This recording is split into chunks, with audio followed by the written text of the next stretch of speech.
Hi, everybody. Welcome back to the Neuroqueering podcast. I'm Pasha Marlowe here today with a colleague from Maine, which is always exciting to talk to somebody in Maine.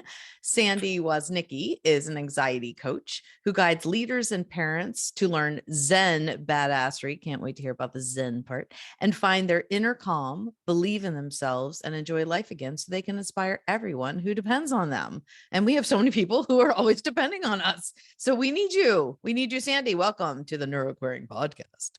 Oh, I'm so glad to connect. I love talking ADHD and anxiety and all these things. So I think it's gonna be fun. Yeah, thank you. I totally forgot to mention what we're going to talk about today. That's great. Let's talk about ADHD and anxiety. Sometimes I forget the simplest, most obvious in your face things. So that is ADHD right there, probably coupled with anxiety about being like recorded. So I'll just be our poster child today.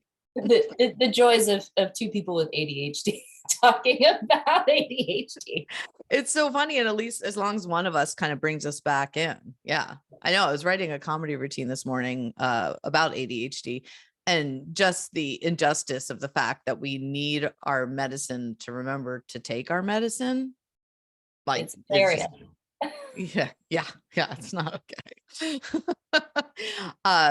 So I'm recently diagnosed ADHD, but literally born with anxiety. What about you? I was actually diagnosed back in the 90s, about 30 years ago, when I was 10. They diagnosed me with ADHD, but nobody talked to me about anxiety for decades. Mhm. That's something that I had to figure out on my own. And I know a lot of people end up experiencing the opposite, Yeah. where nowadays we talk a lot more about anxiety and mental wellness. So I think more health practitioners are open to having those conversations. And then we find people self-diagnosing ADHD, and then that leads them down that path. But there's definitely a connection between the two. Oh You yeah. can I have hear one it's or the other, but very often. I hear there's a 50% overlap, like 50% of people with ADHD also experience anxiety. I'm actually surprised it's that little because I don't know anybody with I think, ADHD who and I doesn't think have that's something we anxiety. can talk about is that, they do share similar, um, similar symptoms Yeah. and similar Well, things that we deal with. I think there's a different root cause for those symptoms. mhm, But also ADHD can lead to anxiety for sure. for, Definitely. for a lot of different reasons. It can lead to anxiety. Anxiety doesn't lead to ADHD, but Right. anxiety can exacerbate ADHD symptoms. And so, Yes. yeah, so I think it's a good conversation to have, to talk about what do they have in common, what do they have different, and what can we do about both of them. I like that. Well, actually, let's start there, right? Because there's so many neurodivergencies. Some of them are innate, and some of them are caused by illnesses or traumas. And ADHD, I believe, we are born with, so it's innate. And yet anxiety, even though I literally said I was born with it, I think that was inherited. But I think about the ways we pathologize ADHD or we pathologize, anxiety, depression, and I'm working to pathologize ADHD less because it is an innate neurodivergence. What's your feeling on that?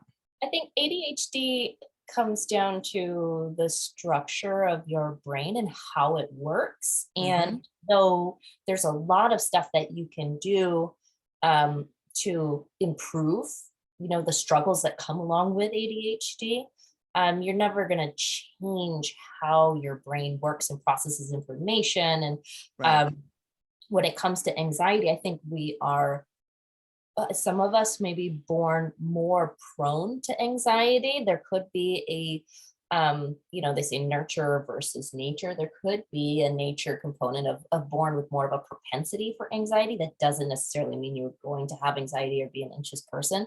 I think that's this is more of a nurture type, Hmm.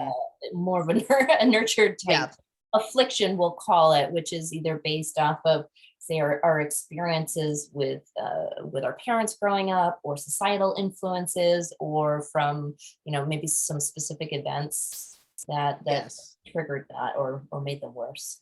Yes, agreed. And so, while there is so much overlap, let's quickly talk about the differences between ADHD and anxiety. What would you say would be the main differences? I think that the root cause of what's Mhm. going on is definitely different. Anxiety, there we can be prone to anxiety. There might be people listening who are like, well, there's a chemical imbalance going on with anxiety. Yes, in some people it could be a hormonal or chemical or structural thing going on that causes the anxiety spikes, but still at its core, how you relate to that anxiety and the belief structures that are deep down within us, and the thought patterns that we go to, and it's very fear based. Mhm. So one thing that they have in common could be this. We'll call it hyperfocus. For ADHD, it's the hyperfocus on something that it pulls your interest. Though sometimes it could be something that you're very worried about, but is that hyper focus. From anxiety perspective, we'll call that rumination, where I can't Mhm. stop thinking about this thing that I'm afraid that's going to happen. Mhm. So with ADHD, that would be more of a, structurally, this is how my brain works in being hyper focused on something that's really pulling my attention. Mhm. Whereas with anxiety, that rumination, that hyper focus on is fear based, where we feel like, you know, that if I think about this over and over and over again, it's going to give me some form of control, or it's going to help me prepare. Right.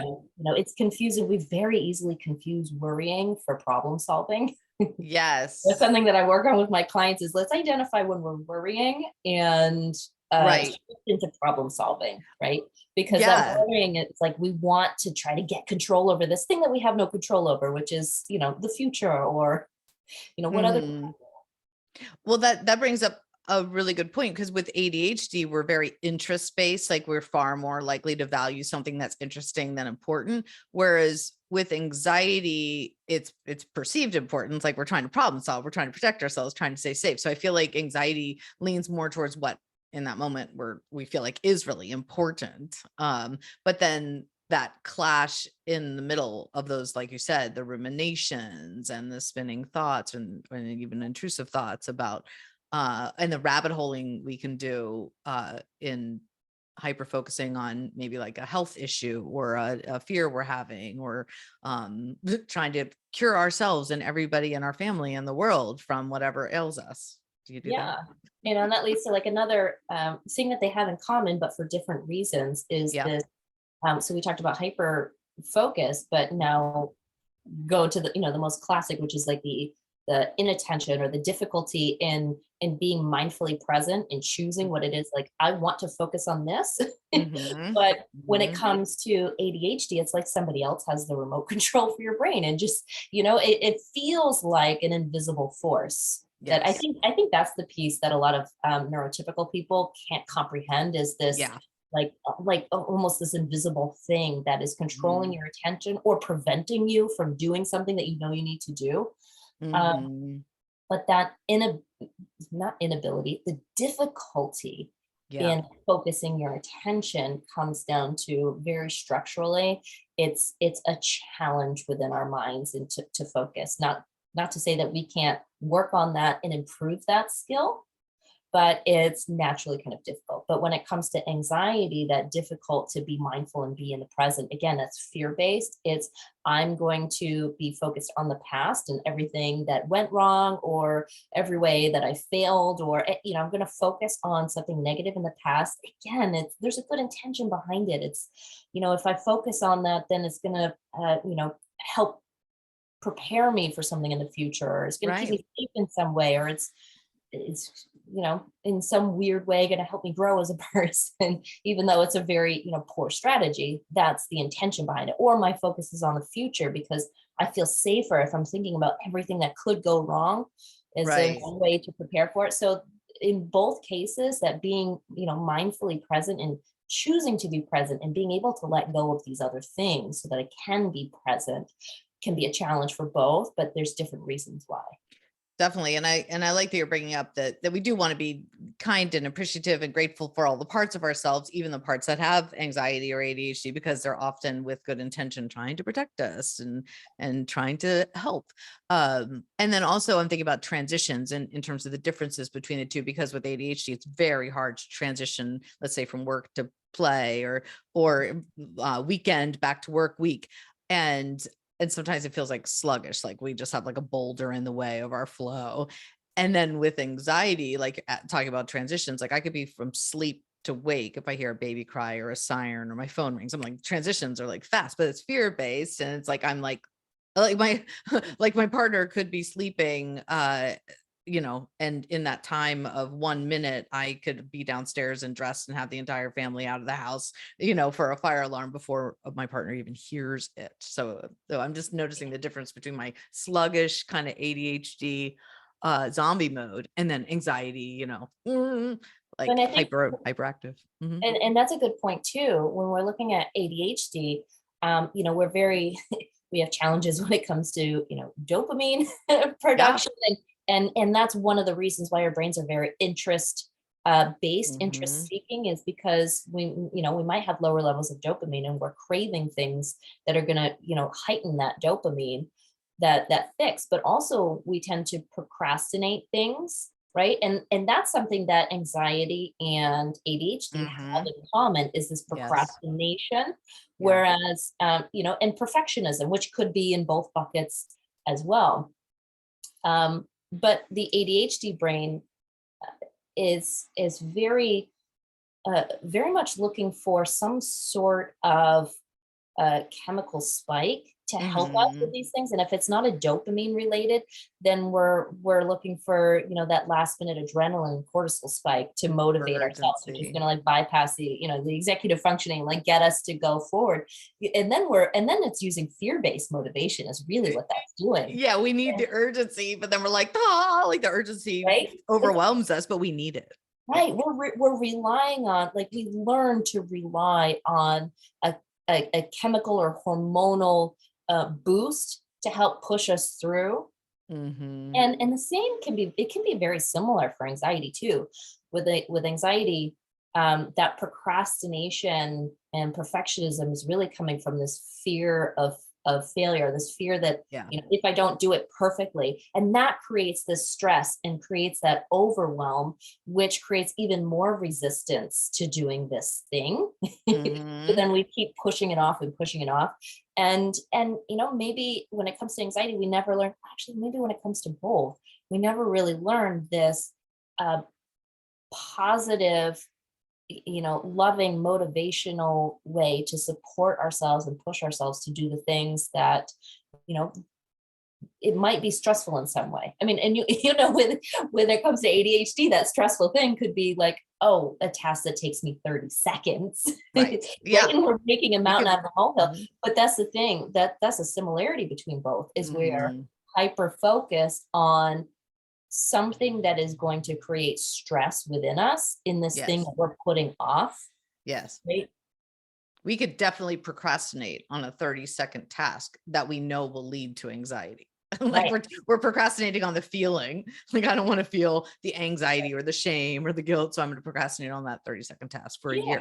and that's a habit loop that Yeah. is the same between both ADHD and anxiety, which is Mhm. there's this stressor, which is this thing that I need to do that's going to take time, it's going to take effort, it's going to take I'm going to have to think about this and come up with a decision or come up with an answer, right? There's something that is a bit stressful about it. And the habit pattern is, okay, I'm not going to follow through and do the thing. Right. I'm going to kick the can down the road. I'm going to assign this task to future me. Yeah. Yeah. And we think of our future selves almost like a stranger, so it's Yeah. easy to pass the buck onto somebody that, like, I don't even really know. And the Future me will be in the mood to clean the future me, house. yeah, they'll solve that problem. But the immediate reward is a slight decrease in stress, and that's how Yeah. it creates this powerful habit loop. Is I experience slightly less stress because I don't have to do that thing now. Right. So in both cases, we want to be able to break that pattern and create, within us, we tell ourselves mentally, emotionally, and physically, like, creating the new habit pattern of taking action. Yes. It's like exposure therapy, really. It's little mini exposure therapy, which is, this Yeah. is going to be stressful, but I'm going to take action and do it anyway. And that way in the future, it starts to get easier and easier and easier to take action on those things that we've been procrastinating. And anytime you break a pattern, anything new is good. So I always say, even if you aren't starting the task or breaking the pattern or changing the pattern by doing it when you normally wouldn't, can you break the pattern by doing anything different? Even if it's like, I usually don't shower before I clean the house, but at least that's something different. Like it might get the ball rolling in the Yes. direction of The any habit of movement. taking action, right? Like, for example, like I want to, get more exercise. Well, I don't have to do an hour at the gym. I just need to show up. Showing up is taking Mhm. action. Yeah. Once you create that habit, you can improve on it. Right. Right. Absolutely. And so somebody, sounds like us, who has ADHD and anxiety intermingled. I know for myself, this translates into sleep issues and irritability, and GI issues, like a lot of digestive issues and the brain gut health connection. What about you? 100% both. Ditto. So for me, healing the anxiety healed my gut. Some Nice. people will take a different approach, like working through your gut. But no, for me, through high school, my stepmother's like, you got permanent morning sickness, because I would be dry heaving in the morning before school. And so again, Mm, nobody talked to me about anxiety. My very neurotypical parents, they didn't mhm, understand any of this kind of stuff. They don't have anxiety. They don't have ADHD. It was mhm. just, oh, you have a weak stomach. And so that's what I thought for a long time. It's like, no, apparently I have, really strong social anxiety. And going to school was a trigger of mine.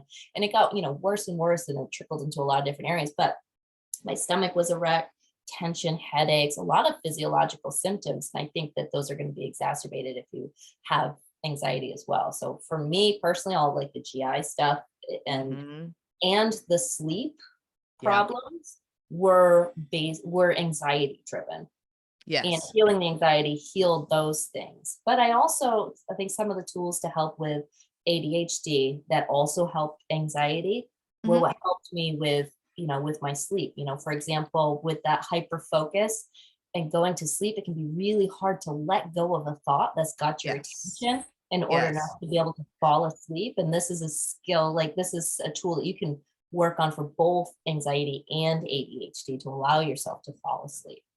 Yes, that was my experience, that I have insomnia, and rather than taking more sleeping medication, we tried ADHD medication, and then that allowed me to ruminate less and get a little bit more done in the day, so I wasn't spending the whole night worried about all the things I didn't get done or shaming myself for all the things that so my head was spinning less. So the ADHD meds and treatment helped ease my anxiety, which then ultimately helped ease my sleep issues, but not quite yet because of menopause. Just throwing that little nugget in We'll there. just sprinkle in some menopause That too. just makes everything null and void, just to let you know.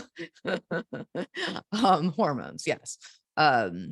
But yes, I don't again know anybody with ADHD who doesn't have some sort of sleep issue. And if it's not insomnia, it's that, we spend so much of the day stressed and anxious about getting things done. And then often we end the day without feeling like we did anything for ourselves or anything of pleasure. And so there's this revenge sleep procrastination that sometimes Yeah. happens where people are like, darn it, I didn't do anything fun today for myself. I just hustled all day long, or, and got nothing done, or too much, whatever, like either nothing done or they just worked all day.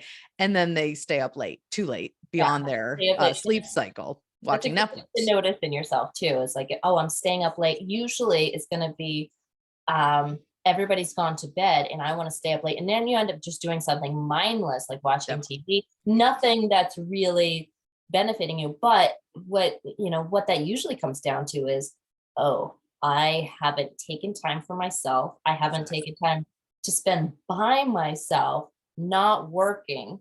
So I Exactly. think the thing to work on for both anxiety and ADHD when it comes to this is working on the inner monologue that's going on with, I'm putting these things off and then I'm going to beat myself up over it. That's where we get the overlap between ADHD and anxiety, is changing that inner dialogue. changing Yeah. that inner dialogue to, more self-compassion based language. Yes. Agreed. And so, yeah, let's get to these tools. Like, what can people do? So changing the inner dialogue, more self-compassionate, inner dialogue and mindset. Yeah, well, I like to think of it like when I walk people through, my methodology for anxiety, I break it into silos. Like we start in the body, and then we go up to the heart, and then we go up to the mind. Okay. So when we're thinking about the body, um, think about that triggered state that you're in, right? That heightened stressed state, whether it's fear-based from anxiety, Mhm. or it's that stress that comes from ADHD in like that invisible force that we talked about. Like I can't get Right. myself to do the thing that's like literally right in front of me and I'm looking at it. I can't do the thing. Or the stress that comes from, I was thinking about all of the things and I'm getting overwhelmed, any of that stress that comes from that. If you feel that heightened level of stress in your nervous system, step one, start in the body, Yep. right? Whether it's anxiety or ADHD, get yourself back down into, I call it your zone of control. That's where like you can take a deep breath and feel all right, feel mentally clear. You can be a bit more curious. That's where you have access to all of your tools. All your toolbox Mhm. is in your zone of control. And when you're in that heightened state, your body is in survival mode, defense mode. You don't have all of your tools at your access.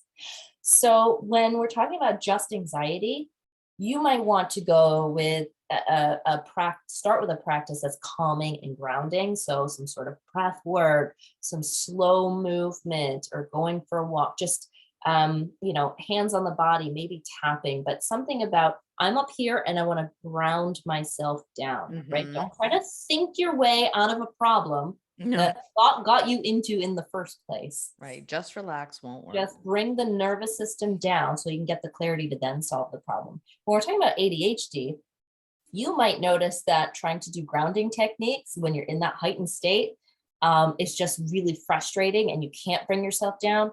You might be experiencing more cortisol and adrenaline in your body at that point, which, it has a cycle, maybe 20-ish minutes, that those chemicals are going to be, those hormones are going to be in your body. At that point, you might want to go burn that off, go move your body, like get this going, Yeah. and then you can calm and ground. So Yes. just sense in your body, am I ready to calm and ground now, or do I need to go burn off and then calm and ground? It's Because like then that you in can yoga. get Like if you don't do the postures, it's hard to lie down still in meditation. So we need the movement sometimes to get to the place where we can physically and get up mentally the answer. rest. Right. And that's another thing that's very similar between anxiety and ADHD is like the fidgeting, right? For anxiety, it's fear-based, that's flight mode. When you're fidgeting your legs, that's the I want to run away from this. Mhm. But with anxiety, oh, I'm sorry, with ADHD, we're talking about more like restlessness from either over or under stimulation. So similar symptoms, different root cause. Yeah. And then Yeah. you got your body calm and ground. Let's move up to the heart. And this is learning how to talk to yourself in a loving, motivating, and compassionate way. Um, so thinking about what is it that I am saying in here about this thing that, let's just say we're talking about procrastination. Okay, let's talk about a big pile of dishes on the sink. This is something everybody does. A big pile of dishes in the sink. So when we're talking about anxiety, it might be, God, I can't believe I let it get this way. I'm so gross. I'm so lazy. What is wrong with me? I can't do this, right? And all of that fear-based, self-critical language creates even more stress and it creates more procrastination. And someone in ADHD probably has a very similar inner monologue, but they also have that Yes. invisible beast that's like standing in between them and Right. the Right. dishes. But that negative inner dialogue makes that invisible beast bigger and bigger and bigger. And it's also, it ties into the I have no interest in doing the dishes. And that makes that beast even bigger. So if we switch, learn to speak to ourselves in a more compassionate way, then that invisible beast gets smaller, and the overwhelm about the dishes and having to do it all right now and having to do it perfectly goes down. So What if we know how to speak to ourselves kindly, but we don't. Like we know the tools, but we just don't do it. Like I know what I could say. I know I could do affirmations. I know I could speak much more kindly to myself. But then because the shame part is so loud, or that beast is so loud, what's Yeah. your tool on like building that habit? So we want to get down into what is the belief structure that is causing the negative thoughts to begin with. So that belief structure could be, I'm useless. It could be, I'm a failure. It could be, I have to do it all perfectly right now, or everyone's going to know I'm not good enough, right? It's that belief structure, which is what drives the negative thoughts in the first Yeah. place. So that's why we don't start with the thinking. We start with the heart and learning to speak to ourselves in that belief structure in a healthier way. So identifying like, okay, I'm calling myself a loser. Okay, well, everybody has dishes that they need to clean. Mhm. And the dishes on the counter is not a reflection of my worth as a person, Yes. Yes. right? Dishes It's are saying, neutral. Dirty dishes are neutral, y'all. yes, absolutely. Or it's, I have to do it all right now, right? Maybe your worth is based off of your level of productivity, right? Yeah. Yeah. There could be something about that. So it could just be, I just need to put 3 things away, and that is a success for me. Yes. Again, with that habit loop of like, okay, I don't have to do all of the dishes, but I know where this cup goes and that fork goes and that knife, and I can throw that napkin in the garbage. Not, 8 times out of 10 was that 80% of people will continue taking more action, doing more steps if they just take that first step to do a few moments of Nice. work, right? To create a Mm. new habit. But telling yourself, I have to do it all, Mhm. still so big. Too much. Yeah. Yeah, baby steps. So then we can move up to the mind. Okay. Then we can do some of that mental work. So that's why, cognitive behavioral therapy is Mhm. an essential tool. We all need it, but sometimes we start there when really we needed to start in the body, or maybe Embody it we more. needed maybe Mhm. we needed to do some more self-love, and then we can do these mental tools. So one thing that I find helpful both for ADHD and anxiety is get it out of your head and put it down on paper, because Mhm. all of these thoughts and worries and lists are swirling up in your head. For one thing, it takes up so much space, Yep. and Trying then to we remember it become all. become hyper Mhm. focused on that. There's not enough room for other stuff, but it's exhausting. It Yes. literally burns calories. Thinking burns calories. People don't realize that. It Hasn't burns worked for calories. me yet, but okay, I believe you. I believe it. Yeah, well, maybe not weight loss calories. But think about a day of learning. You read a book, it's like, oh, I'm kind of exhausted, even though I didn't move my body. Yeah, that's Right? true. Mhm. Mhm. Exhausting. And so with anxiety, it might be a list of worry thoughts that you're going to write down. Just keep asking yourself, okay, what else you got to say, brain? What else are you worried about? Just get until you can't think of anything else to write, get it out of your head and get it down on paper. Just start there. When it comes to ADHD, it might be thinking about every single thing that you still need to do and Mhm. haven't Mhm. done. Mhm. Get it out of your head and write it down on a paper. Whether, different people work differently when it comes to lists and list Yeah. making. Some people say, I can't do lists. That's fine. This is an exercise in just getting it out of your head and onto paper. You can throw that paper away if you need to, Right. or you can Right. use it to go back to reference when you think, oh, wait, what was the thing I was trying to remember? Because, with ADHD, Exactly. there's this Well, forget. Yeah. impermanence. Like there's this, I think of it as time impermanence, object impermanence, which is why Yeah. we lose stuff. We can't keep track of time, but also idea impermanence. Like if I don't write it Yes. down, then I'm not going to It's remember. gone. Yeah. And I call this brain dumping right before bed. It's helpful just to brain dump it all. So you aren't worried about it. But then also I've found it useful to, even if I'm not writing the words, like in the middle of the night, for instance, like scribble, scribble, scribble, scribble, scribble, scribble, scribble. It's just the action and the intention of releasing those thoughts from your mind, even if you're not going to wake up and read them, because you probably can't read your writing or never would read it anyhow. It's just the action and intention of getting it out. So yeah, some people write very neat lists or journaling and all that. But you might not have to do that. It's such a, you know, sweet way. Scribble it out, maybe. Very helpful tool with overwhelm, because what we just start thinking about everything and everything. Yeah. And we think, oh, I have to do all of that right now. And then that's not possible. So then we Mhm. get this fear of, oh no, I Mhm. can't do it all. So then it just Yeah. exacerbates both issues, ADHD or anxiety. Absolutely. Absolutely. Good tips. I like it. I like that they're tangible, easy to understand, not necessarily easy to do. I mean, they seem simple. They're simple, but not easy, right? And Practice and patience, and it gets easier. I like it. I like it. Practice, yeah, building a habit. And then it becomes part of your day, part of your landscape. Because yeah, if you don't practice it, then certainly when you are anxious or under stress, those are not the times you're going to be able to retrieve those tools that help. You're That's why gonna we start in the body. You can't remember Yes. all the tools, but also post-it notes are helpful, right? I Oh, at my I can't tell you how many times I've stopped slouching because I have my that's steps. awesome. I love it. I love it. Yes. Yeah. So sometimes the things that neurotypicals be like, really? Do you have to remind yourself to take a deep breath or brush your teeth? Like, yes, I do. And that's why I have post-it notes. Thank you very much. It's okay. It's okay. Fantastic. So Sandy, how could people reach you to work with you? And then also you wanted to mention your upcoming meditation program.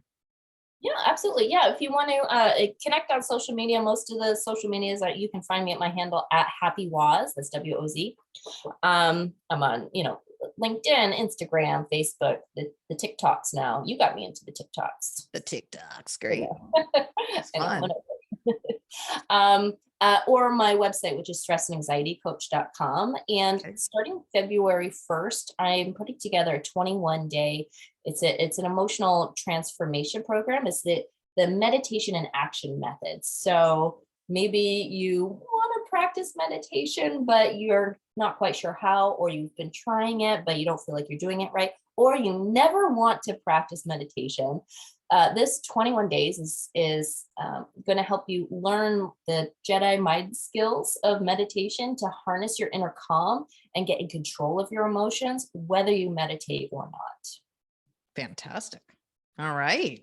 Well, if you want to zen out with Sandy or join her program or reach out to her for coaching, I will leave all those links in the show notes. And then also, if anybody would like to check out my offerings in the new year, I'm doing Neurocommunity, which is going to be a weekly group coaching experience with also weekly co-working sessions for accountability and body doubling, because ADHD minds need that. So you could find out all that information on my website, pashamarlowe.com. So yeah, thank you, Sandy. Thanks This for is being awesome. here. Yeah. And if this spoke to you, it'd be awesome if you subscribe and review and all the things, but share it with somebody who you think this information would be useful to, because that's the idea, to get the word out to those that need it. So thank you everybody listening for neuroqueering with us today. Thanks, Sandy.